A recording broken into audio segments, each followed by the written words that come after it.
കണ്ടെത്താനായില്ല. ഈ ഇരിക്കുന്ന ഓരോ ആൾക്കൂട്ടത്തിലും ഞാൻ എൻ്റെ ബാലനെ കാണുന്നുണ്ടെന്ന് പറഞ്ഞുകൊണ്ട് ഹൃദയസ്പർശിയായിട്ടുള്ള ഒരു സിനിമയിലെ ഒരു സന്ദർഭമായിരുന്നു അത്, അല്ലേ?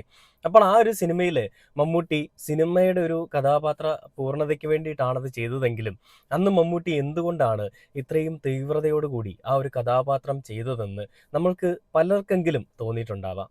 എന്നാൽ അതുതന്നെയാണ് ഇന്ന് സത്യമായിട്ട് വരുന്നതും. കേവലം മുഹമ്മദ് കുട്ടി മാത്രമായിരുന്ന, വക്കീലായിരുന്ന അദ്ദേഹത്തിനെ മമ്മൂട്ടി എന്നുള്ളൊരു നടനാക്കി മാറ്റിയതിന് പിന്നിലും അതുപോലെ ഒരു ശരിക്കുമുള്ളൊരു കരമുണ്ടെന്നാണ് മമ്മൂട്ടി പറയുന്നത്.